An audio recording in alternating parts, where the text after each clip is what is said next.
here on the chat and on the YouTube channel. And again, sorry for the inconvenience. So yeah, again, my name is Lamborghini Sotelo. If you don't remember me for the past following days, I am the general coordinator of the International Conference of Physics Students. And it's a great pleasure for me to introduce our next guest speaker, who is going to give us a talk about the geometry of the Cocos Plate. So Dr. Xyoli was coordinator of the National Seismological Service of UNAM from 2014 to 2021. From 2008 to 2010, she served as technical representative of Mexico before the United Nations Comprehensive Nuclear Test Ban Treaty Organization. That's a pretty long name. She was part of the board of directors of the Mexican Geophysical Union, being the president of the same organization between 2016 and 2017. She currently works as senior researcher in the Department of Seismology, studying the seismic structure of the subduction zone of the Northwest and Mexico City, as well as the characteristics of the source of Mexican earthquakes. She belongs to the National System of Researchers. She is a member of the board of directors of the Seismological Society of America and Seismological Commission of Latin America and the Caribbean, as well as the Scientific Advisory Committee on Disturbing Geological Phenomena of the National Civil Protection System. So without further ado, please join me in welcoming Dr. Xyoli Pérez. Thank you very much for the invitation to this meeting. It's a pleasure for me to be here with you today and talk about one of my research topics. Actually, it's a topic that I began as a postdoc, and hopefully I'll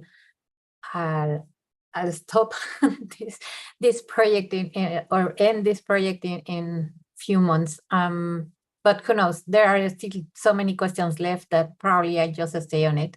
So what I'm going to present to you today is something that I've been working with my students and collaborators for these last 19 years almost. Almost 20 years.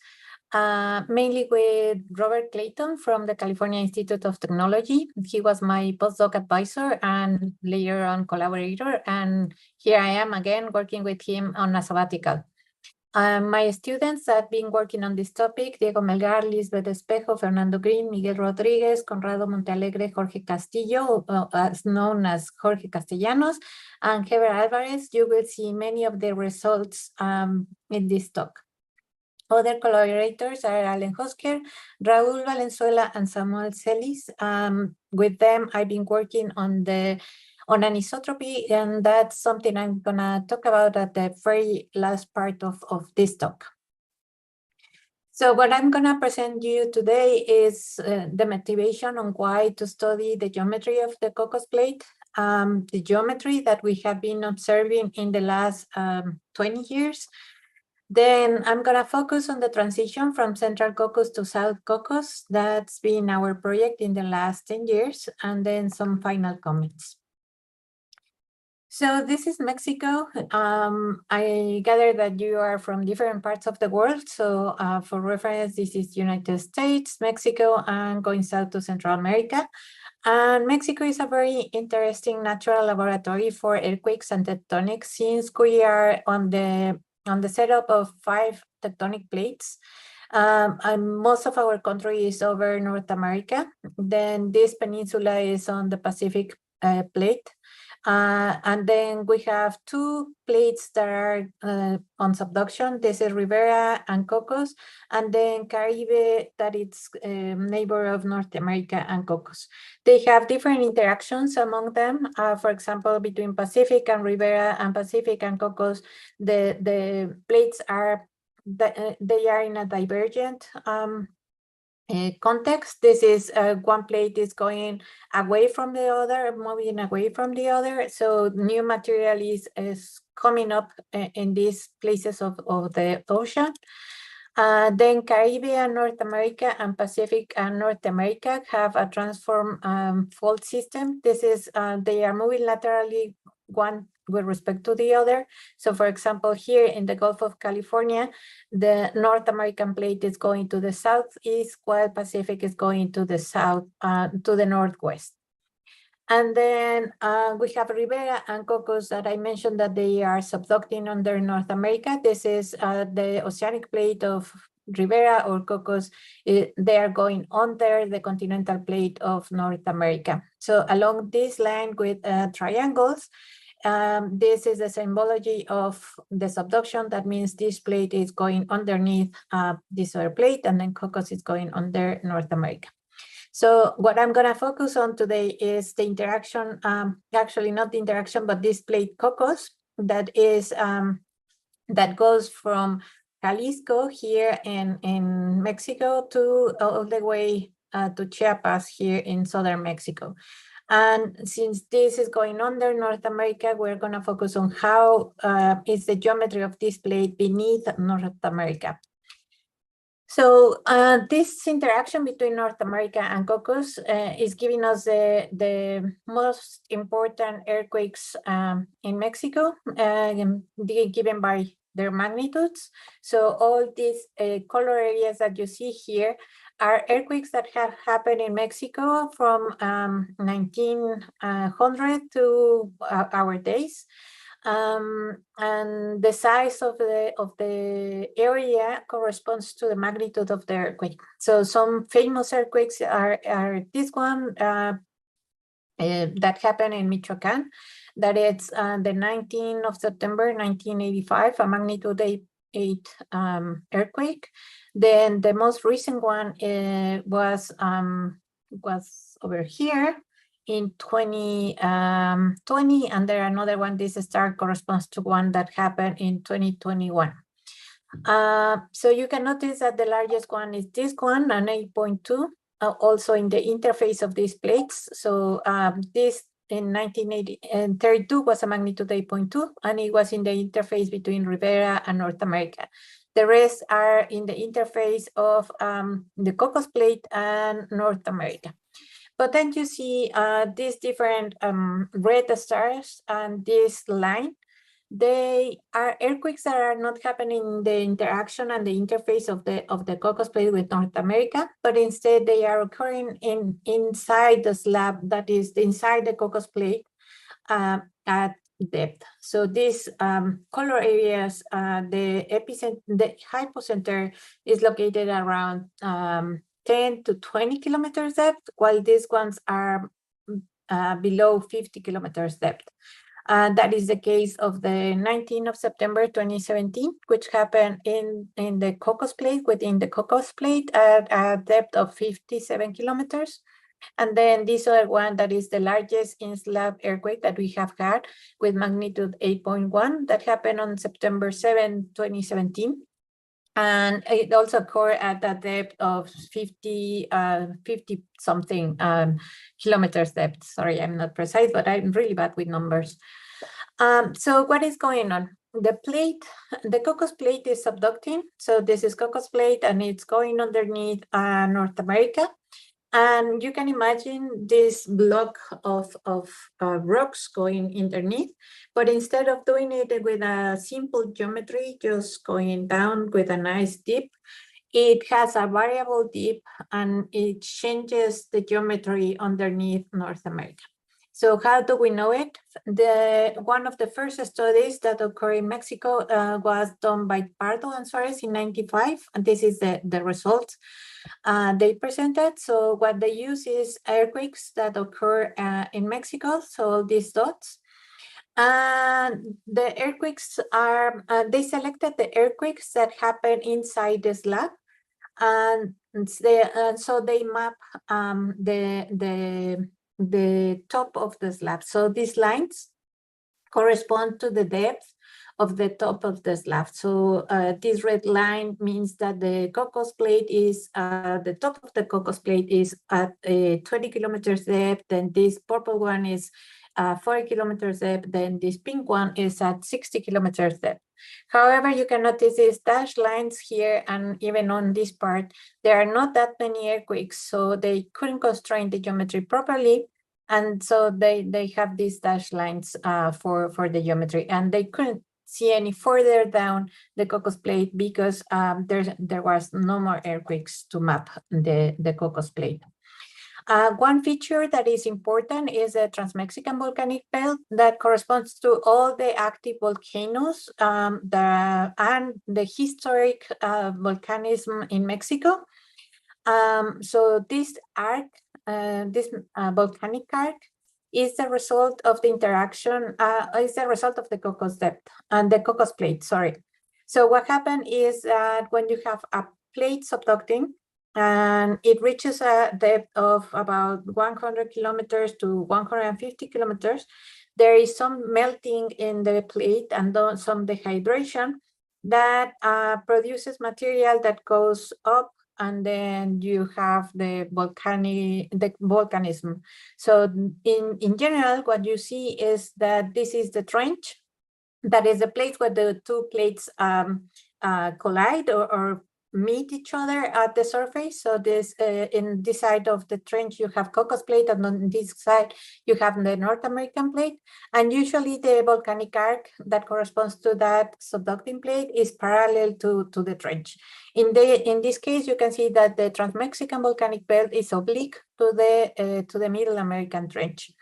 So back then in the early 90s, there were many hypotheses of the origin of this volcanic belt, and some of them were not related to the Cocos plate. However, when this work came out, it was clear that the belt, the position of the belt correspond to the right depth of the Cocos plate.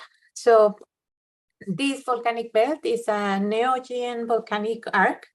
As I mentioned, it's oblique to the Middle American Trench, and it has two particularities that make it very interesting. One, it's very complex in its composition. You can see that it has some moving on the geochemistry of the material that you can map it chronologically from west to east, but also from south to north and north to south. And then you can find some materials that talk about some complex dynamics in the mantle. So another feature, important feature, is that the volcanic arc is interrupted here in Veracruz to the east. Even though there are these two volcanic complexes, you cannot say that they are of the same nature as the Trans-Mexican Volcanic Belt. Then the volcanism is reactivated here in south in Chiapas, but there is this region where you don't have any volcanism related to the Cocos plate.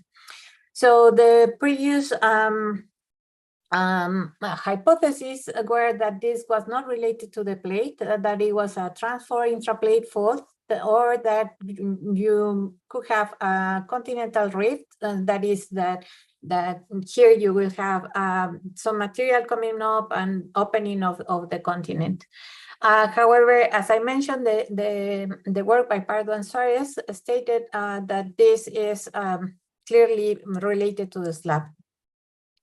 So as I mentioned, we have an apparent migration to the east of a mafic pulse during the Miocene, and this suggests that there was a tear and a rupture of the plates. Actually, the Cocos plate was bigger, and it broke into Rivera and Cocos.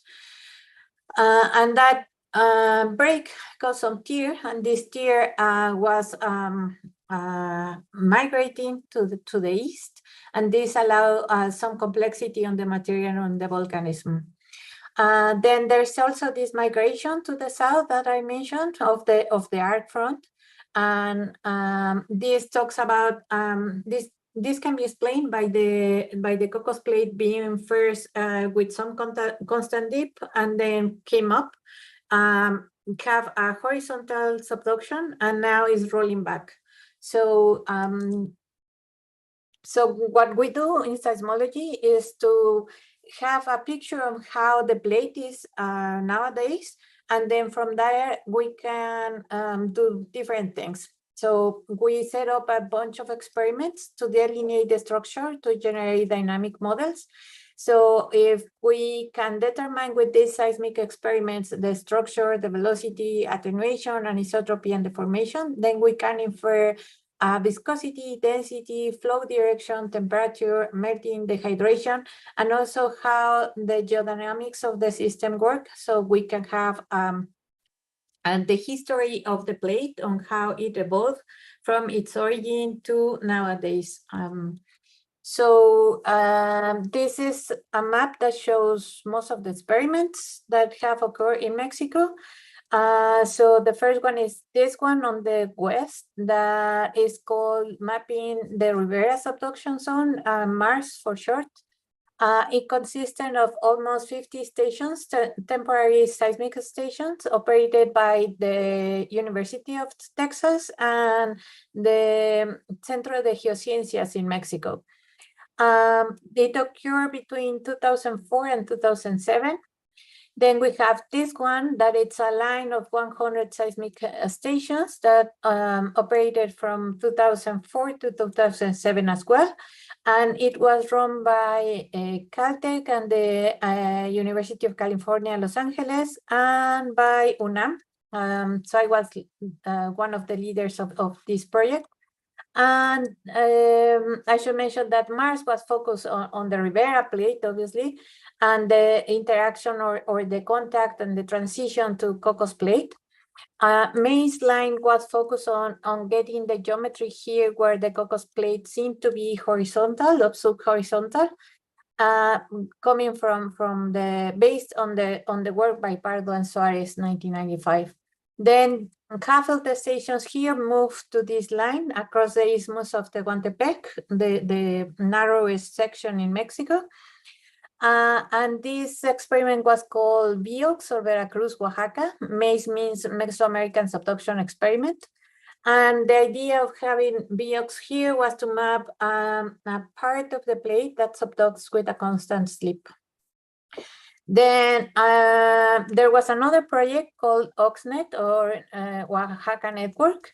And this was not focused on the geometry of the plate. It was focused on something called the tectonic tremors. But we have been using the data for the structure and the geometry of Cocos. And oops, sorry, I didn't put a circle here, but all these other triangles in these regions correspond to my most recent project that is called Geometry of Cocos or GECO, and is to map how is the transition between MEIS and VIOX or the horizontal subduction to this constant deep subduction. So in my group, we have used several methods. The main one is receiver functions. This method uses the converted waves to determine the presence of interfaces that separate two media with different wave propagation velocities. So what happened is that we use an earthquake that happened 30 to 90 kilometers, 30 to 90 degrees away from our stations. And then we see the P wave arriving to the station and the P converted to S wave arriving to the station. And then we look for where that conversion on waves happened or took place at depth.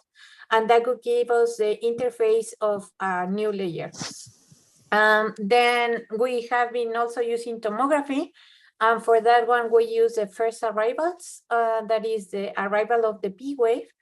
To determine the presence of velocity anomalies of the P wave velocity.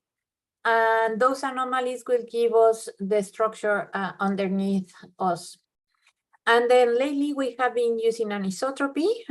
For that, we have been using two methods. One is mentioned here, that is the use of the SKS wave birefringence. Sorry, I'm really bad at pronouncing that word, even in Spanish, to determine the fast propagation direction and also the difference in time of the fast S wave and the slow S wave. And we have been also using receiver functions to understand and determine this anisotropy in the media. And with all this, we're trying to build a model of how is mainly the region where we have the transition between the horizontal subduction to the constant deep subduction.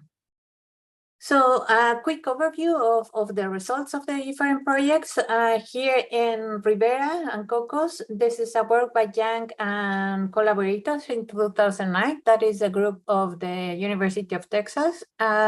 So they got this experiment Mars and they realized they obtained this tomography. So the blue colors means there is something with faster P wave velocities, and then the red regions correspond to slower P wave velocities. And in terms of temperature, you might think that the blue is cold material and the red is hot material. So you can see these sections. So it will be A1, A2, A3, A4. So going from now northwest to southeast. And then you can see this blue blob in all of them, and that corresponds to a Rivera plate and Cocos plate. And you can observe after the section 2 that this blob stops at about 200 kilometers, and then you can see a change in section 3, and then a continuity further down in section 4. So actually what we are seeing is the Rivera plate with a very high dip in B1. Then going from B2 to B3 is the transition to Rivera to Cocos. And then here in B4, we are seeing Cocos plate subducting with a lower dip than, a smaller dip than Rivera. So this is how they interpret it in a sketch. So we are now watching Rivera and Cocos plate from North America. And what they suggest is that there is a gap between Rivera and Cocos that you can map at starting at 150 kilometers depth. And then Rivera has a steeper dip than Cocos, and then Rivera has a strong rollback. So this model is in agreement with the volcanism that is observed in the region. So here's an important volcano called the Colima volcano, and the composition can be explained very well with the metamorphic reaction and the hydration of the different depths that the plates have at these regions. And also with the presence of the tear or the separation between Rivera and Cocos plate. So moving down to or east, we have the transition here from North Cocos to Central Cocos. So we are dividing Cocos in 3 sections. So this could be the North Cocos, where we have a constant dip, and then the transition, and then Central Cocos where Cocos is horizontal, and then South Cocos where again Cocos has a constant dip, and then the transition here at the south.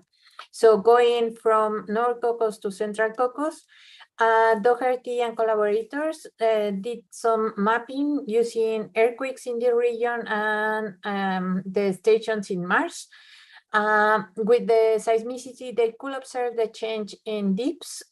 So here you have the different beams. Beam 2, Big 1 and Beam 2 are the eastern beams here denoted by these areas. And then 3 and 4 are to the west. And you can see the different dips on these rectangles.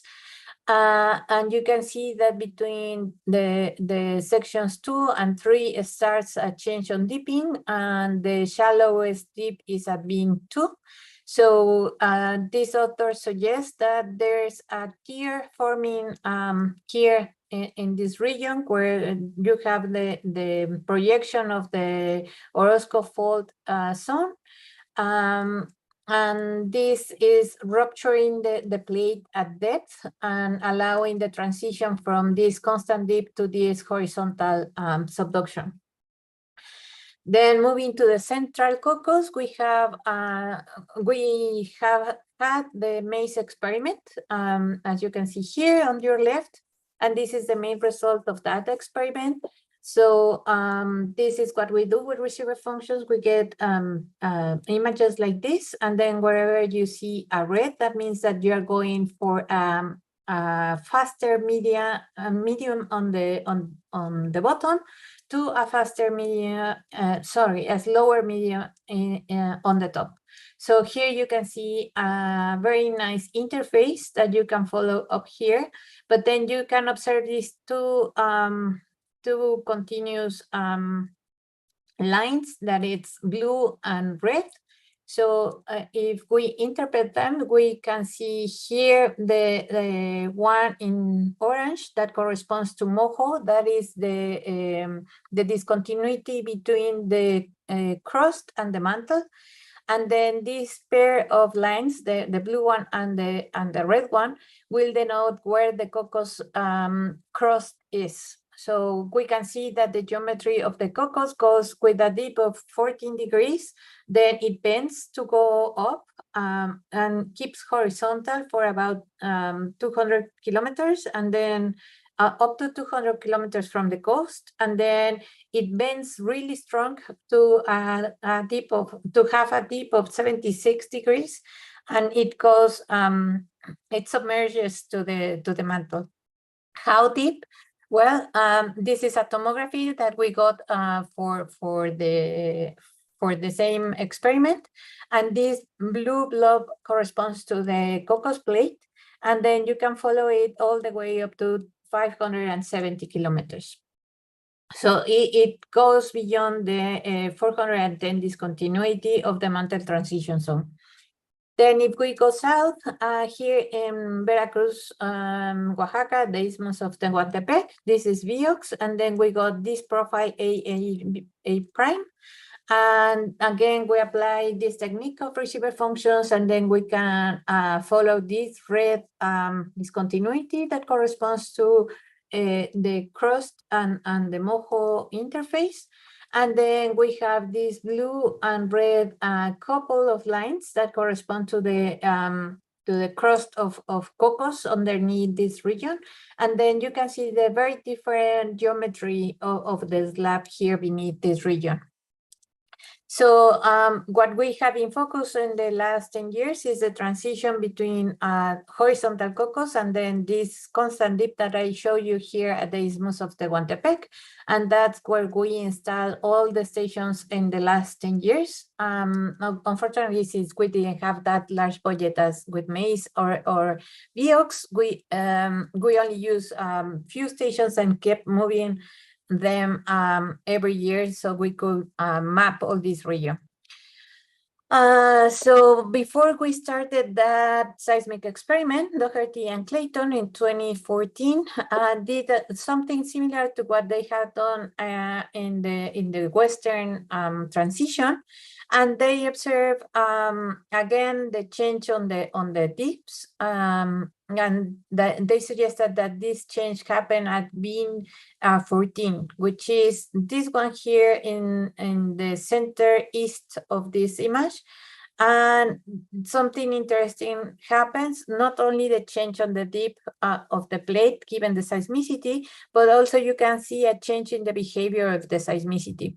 So all these stars correspond to epicenters, and you can see that there are lots of epicenters to the east of the beam 14, 15, and there are very few to the west. So something is happening at this region.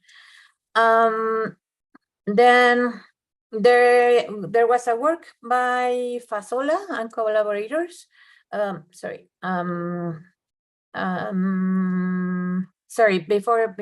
Before Fasola, so Doherty and Clayton suggested that here, this line, is where they see the changes. Probably those changes were related also to the presence of this layer. This is a layer between the Cocos plate and the North American plate. There's some material in between them, despite that this is horizontal. Let me go back here. here between the mojo and the top of the plate, there is some material that has some characteristics, and one of them is that it has an ultra slow velocity, and so that could be mapped all the way here in Oaxaca. This blue corresponds to that. And probably this yellow region might have the presence of that ultra slow layer. It's not that clear. And it's definitely not present in the east of this line, in this red region. So you could guess that this could be also related to the geometry of the plate, that where you have this slow, ultra slow layer, the plate is almost horizontal, and then you start losing that layer, and that's also because you start having a different geometry, and you start losing that that consistency. So Doherty and Clayton proposed that the plate was originally like that, and then you start having rollback of the slab, and the rollback is not homogeneous along the whole slab, and it's being faster in the western part and the eastern part, creating these tiers to compensate the change on the geometry. And so Central Cocos kept has a slower rollback and kept some horizontal section, while the west side and the east side have a faster rollback, and then they have now this constant deep subduction.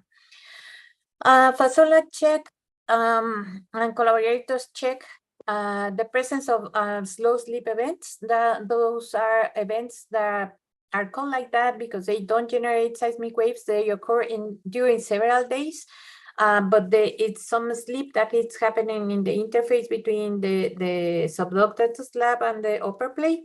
But they don't happen as a regular earthquake, that it occurs in few seconds. The slow slip events occur during, as I mentioned, during days or even months. And so in Oaxaca, this is the region where they have been observed, this region on green. And then associated to this phenomena, there is another one that is called tectonic tremors or non-volcanic tremors. And this is the region in Oaxaca where they have been observed. So with these two observations plus the seismicity, Fasola and collaborators did an analysis of where the top of the slab might be, and so these blue lines are the sequence of depths where they think the top of the slab is. And with that, they say that at least up to 100 kilometers, the slab doesn't show any tear. Because you can observe tectonic tremors, you can observe slow seismic, slow slip events, and you can see seismicity. So they use the Oaxaca network to get to this conclusion. Then the latest work of one of my students, my bachelor students, 2 years ago, he got tomography of P wave for this region using all the stations in this area. And so again, in the tomography, as I mentioned, if you see a blue region, that means the material there is faster and cooler, while if you see a red region, that means that the material is slower and warmer.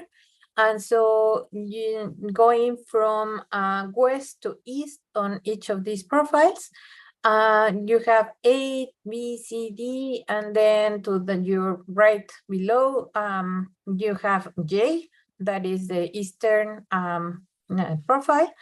And then you can see the Cocos plate going underneath at this blue feature. And then the most interesting thing start appearing from profiles G and H and I, where you have this blue feature breaking into two, and then you can see the change and the change on the geometry of the plate, and then the interruption of the continuity of the plate, and it happens below a depth of 150. So what is going on can be explained by another tomography result by Calo last year. He using a different method of tomography, he obtained this model. He proposed this model where this is this red line corresponds to the projection of the Tehuantepec Ridge. So if you remember on the surface, then that would be around here. So the Tehuantepec Ridge goes here, but then the projection might not be as straight as this, but it might go like this.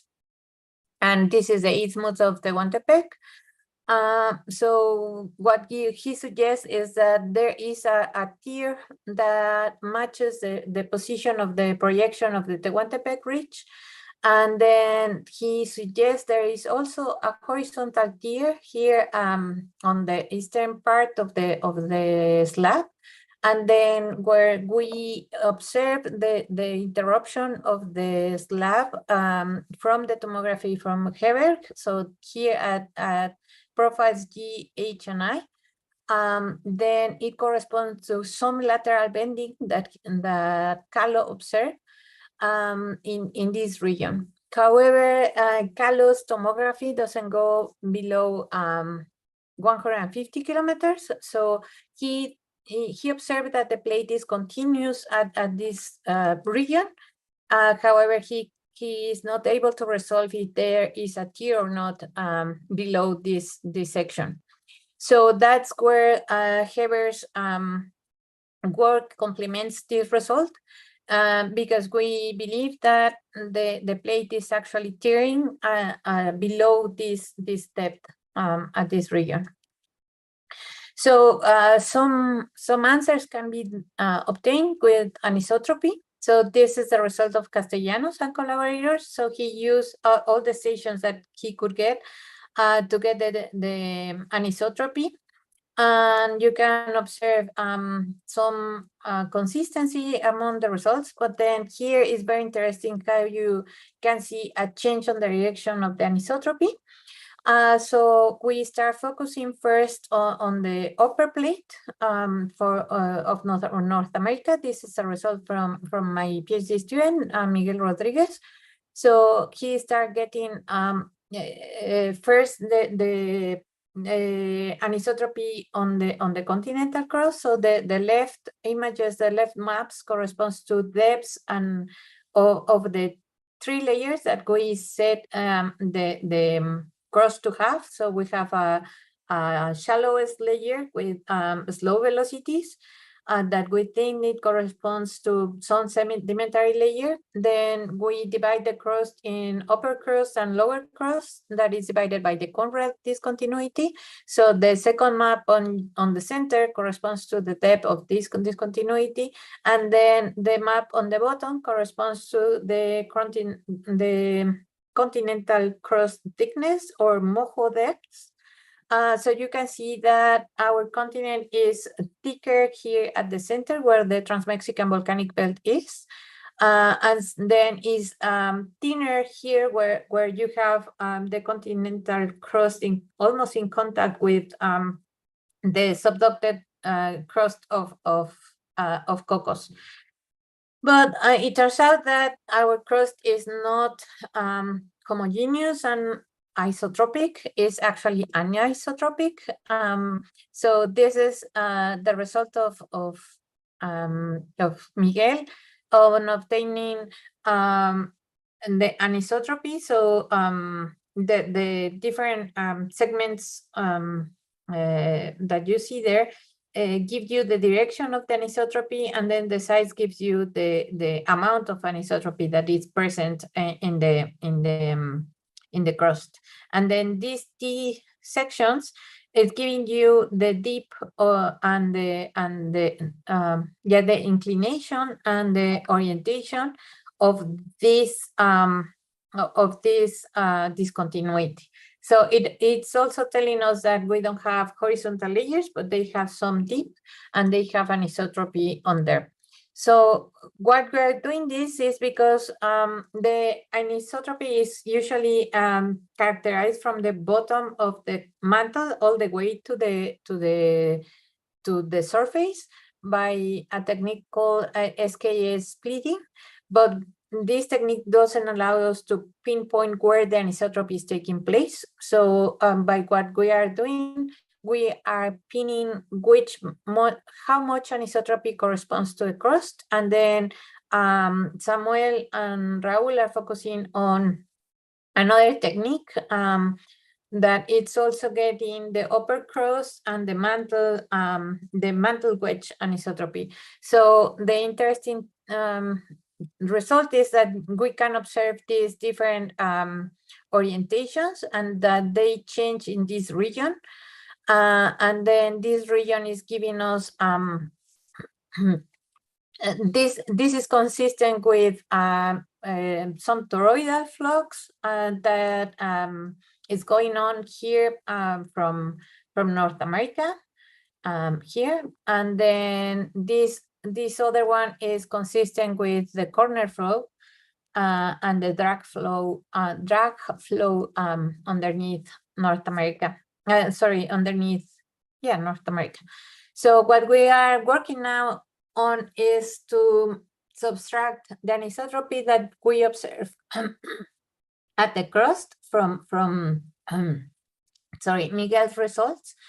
Get the SKS anisotropy that, as I mentioned, it goes from the bottom of the mantle all the way to the surface. So we are subtracting to this anisotropy, we are subtracting these other segments of anisotropy to the crust, and that is leaving us with the anisotropy from the base of the mantle all the way to the base of the crust, of the continental crust. And what we want to obtain is only the anisotropy of the mantle wedge. So for that, we're going to use Samuel's results. Samuel's are anisotropy that goes from the slab, the subducted slab, to all the way to the surface. So we are going to remove to those estimations, we're going to remove the anisotropy from the crust, and then this will leave us with the anisotropy at the mantle corner, as well as the anisotropy below the slab. And then with those two, we are going to create a model of the flux in the mantle, and that can lead us to confirm the presence of the tear on the slab and the geometry that we are proposing for that transition region in central southern Mexico. Just to wrap up with the presence of the Cocos plate, it turns that the subducted plates have some effect in the mantle. As they go under, they affect the mantle temperature and also the water content. Until few years ago, it was thought that the plate will dehydrate and would leave all the water that it contains at probably 150 to 200 kilometers depth. But now we know that it carries some water all the way to the transition zone, the mantle transition zone. So this is between 410 and 660 kilometers depth. And this water, if this water content is modified in the mantle, it can alter the melting relationships. So we will have different depths for the transition discontinuities. It will also influence the dynamics and evolution of the planet. It reduces the seismic wave velocity, so that's good because then we can observe it with our seismic techniques. And it turns out that the mantle transition zone behaves as a water filter, and then some water is released at this region, and then it goes as melting material to the top of the mantle transition zone and stays here. And it's very evident where you have a high water content, this layer will be more visible. So we have been analyzing this region with the technique of receiver functions, and then the figures that you have on the right are sections that goes from west to east.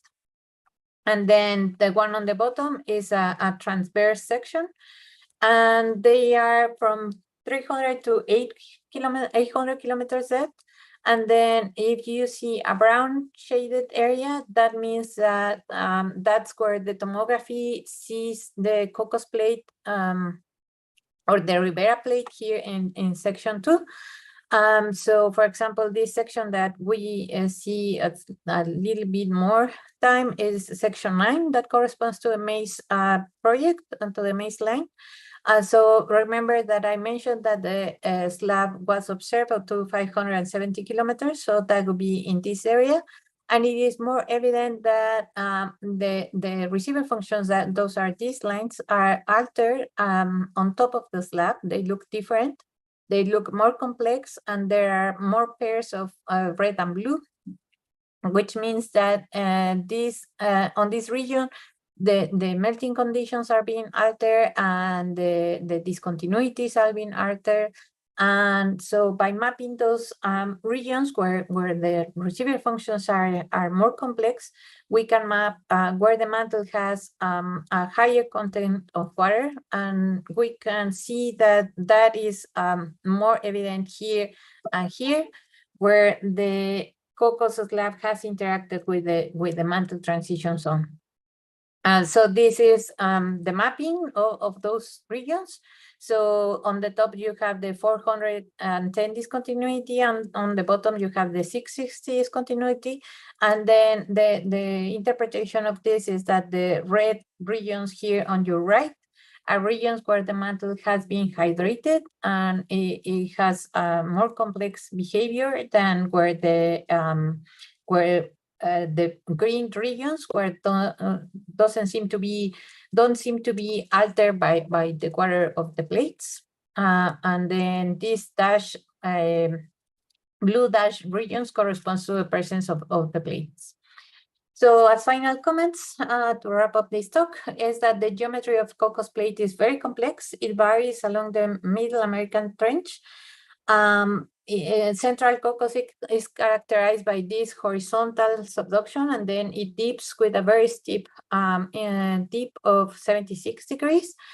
The transitions in both sides into northern Cocos and southern Cocos show a tier on the slab that starts below 150 kilometers depth.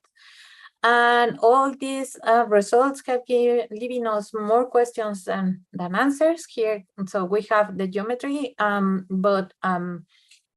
so the questions are if the tier and the Cocos geometry that I just showed you explain this interruption of the magmatism to the southwest of the Trans-Mexican volcanic belt that I mentioned at some point of the talk.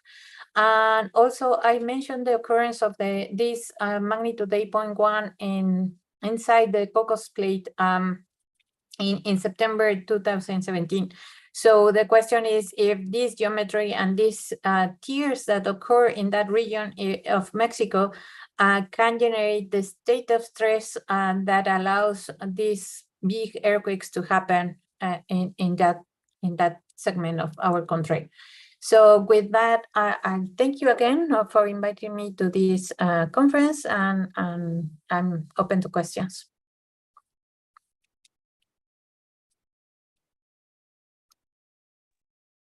Okay, so, thank you very much, Dr. Xyoli. We're gonna give a couple of minutes for students to ask questions. Remember, you can post them both on the chat here, or if you're following on YouTube. And if you're feeling brave, you can also open your mic to ask the question directly. In the meantime, I was actually very interested in the talk, because yesterday some of the student lectures were also about geology, geophysics, and it's not an area that I was aware of or not super involved. I think it's very interesting the different techniques you're using to do all the characterization of the deep ground, if I can say that. So yes. Let's give some minutes. Well, I do have a question. Yep, I was wondering about when you mentioned tomography, like how's the experience of producing a tomography? Like how how do you make it, or how do you take it? Or So basically what we use is we have our instruments on the ground, so our seismometers on the ground, and as sources are the earthquakes. So let me just stop this. So the energy of the earthquakes goes and travel all the way in. And what we take as information is the time of the arrival of the big wave. And with that, we check on the differences of the arrival time observed with the model arrival time. So for that, we have to set up a basis model. And then we compare the observed arrival times to the model arrival times and look for discrepancies. And so that will point us where the anomaly on the velocity is happening. And basically, we will have different paths of the rays and crossing all over our space or our mapping space. And that will verify the presence of the anomaly or delimit the size and the shape of the anomaly. So it's like any other tomography, except that we cannot have something that goes like all around our anomaly that we want to map, and we don't have as many data as we might have gonna have as other techniques or other purposes. I don't know if I was able to answer your question or if I explained it. Yeah, thank enough. you. Yeah, Okay. I was wondering because, I mean, using the term tomography, I was like thinking in like I don't know, medical tomography or something like that. But I was like, Yeah. how do you do it? Yeah, basically so it's the a big same. area. Yeah, it's the same principle. But in this case, what we use is elastic waves. And there are different aspects of the waves that we can focus on to get the tomography. The ones that I presented to you is focusing on the arrival times only, but there are others that look for the shape of the wave or other arrival times. It really depends on the section that you want to focus on, the depth that you want to focus on, or the characteristics that you want to focus on. And the other thing is that, yeah, we cannot have like a nice all around the earth to map what you wanna map. Yeah, and how do you decide where to put your instrumentation? It depends on the objective. So how deep you wanna go is the type of instruments that you might use, also the techniques that you might use. So for example, for focusing on depths as 460 kilometers, 600 kilometers, you need broadband seismometers because you want low frequencies to map those depths. You want earthquakes that happen far away, so you can actually have the waves coming through that region. So instead, if you want only, let's say, the first 5 kilometers on the surface, then you might want to use cheaper instruments that have high frequency content, that they use high frequency short periods, and you might use local events or even just the noise that we produce that would be enough to get your 5 kilometers depth. So it all depends on the objective and the depth of the objective. Okay, see, thank you. Mm-hmm. All right, and I'm just gonna step in because I've always had this question for a while. So we hear that Mexico is like over this huge lake, or I would say softer matter than the usual. Does that make it harder to model than other regions of the planet, let's say, which don't have these properties, or doesn't make a difference? Okay, so what you are saying is focus in Mexico City. So Mexico City has these lake sediments that make the seismic waves to amplified when they go through it. Yeah, it's hard to model those. There are lots of studies focusing on getting the right shape, depth, and the velocities of those sediments. And we have progressed a lot on that, and there are some very nice simulations that show us how the waves behave when they arrive, once they arrive to Mexico City. So now I think we are in better shape on understanding and predicting what is going to happen, on how the ground is going to respond to the arrival of the seismic waves from earthquakes from the coast or from inland. So yeah, it has been harder than in other places, but I think we have had good studies about it. All right. Well, thank you very much, Dr. Xyoli. We have to move on to our next activity. So to everyone on the chat and following on YouTube, make sure to join the, this is the Mexican culture event. This is going to be happening in Gathertown, if I check correctly. So thank again, Dr. Xyoli, and see you around, everyone. Thank you.